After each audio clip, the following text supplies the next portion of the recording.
Bersua kembali BES 5.17 malam dan saya Josim. Polis Pahang membuka 5 kertas siasatan daripada 31 laporan polis yang dibuat sepanjang tempoh kempen PRK Rompin. 3 berkaitan siasatan jenayah dan 2 kes narkotik. Polis Pahang turut menerima 2 laporan polis daripada 2 pegawai penguatkuasa SPR berkaitan tindakan penyokong menurun dan merampas kain rentang tiada logo mana-mana parti yang bertanding.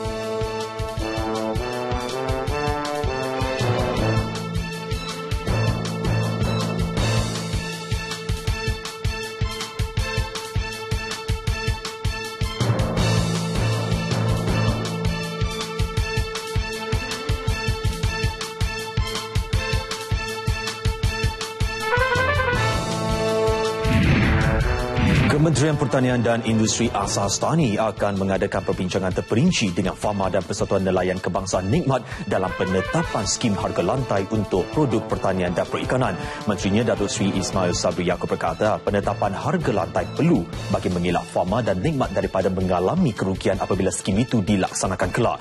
Harga lantai akan ditentukan dengan mengambil kira kesemua faktor termasuk kos pengeluaran.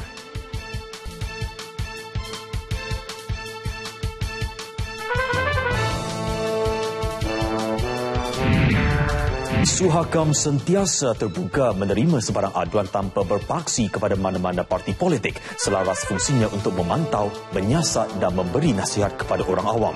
Pesuruhjaya Suhakam Profesor Dato' Dr. Aisyah Bidin berkata persepsi sedemikian perlu dikikis supaya jurang Suruhanjaya itu dengan masyarakat dapat dikurangkan. Katanya situasi semasa menunjukkan Suruhanjaya itu menerima pelbagai aduan namun tidak semua aduan berkaitan hak kemanusiaan.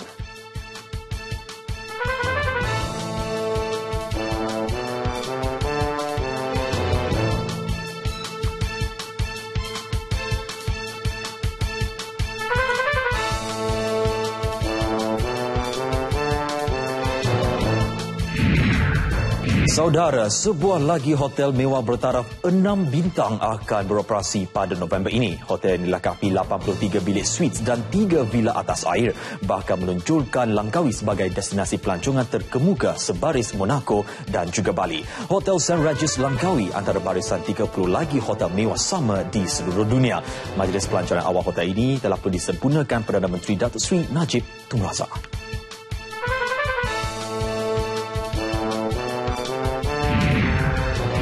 Penggantungan 8 bulan pemain badminton perseorangan negara Datuk Lee Chong Wei yang tamat 2 hari lagi melegakan pengarah teknikal BAM Moulton Frost keputusan melancarkan persediaan pasukan menjelang kejohanan Piala Sudirman Mei ini. Chong Wei antara 14 pemain yang akan menggalas cabaran Piala Sudirman yang akan berlangsung 10 hingga 17 Mei di Dongguan, China.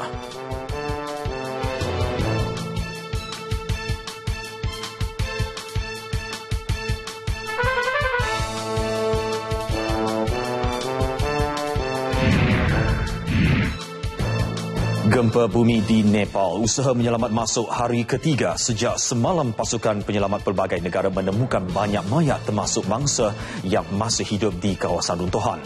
Pasukan penyelamat China misalnya berjaya menyelamatkan seorang pemuda 21 tahun selepas 62 jam terperangkap dalam runtuhan. Perdana Menteri Sushil Koirala memberitahu angka kematian dijangka meningkat kepada 10,000 orang. Namun angka rasmi kematian ketiga ini mencecah 4,349 orang.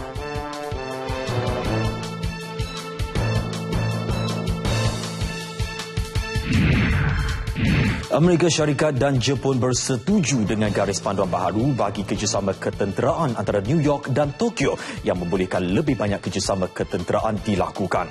Menurut Setiausaha Negara John Kerry, langkah mengemas kini garis panduan itu dibuat berdasarkan kepada situasi keselamatan global.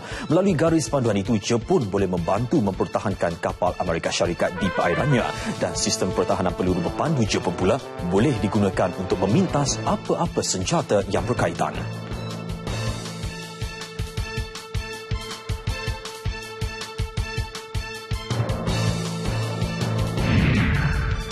Mahkamah Rayuan Korea Selatan memutuskan hukuman penjara seumur hidup kepada Kapten feri yang terlibat dalam nahas yang mengorbankan 304 penumpang tahun lalu.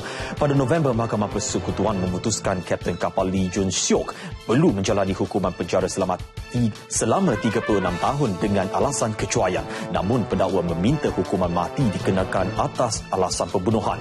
Kru kapal termasuk jurutera turut dihukum penjara antara 18 bulan hingga 12 tahun atas alasan kecuaian.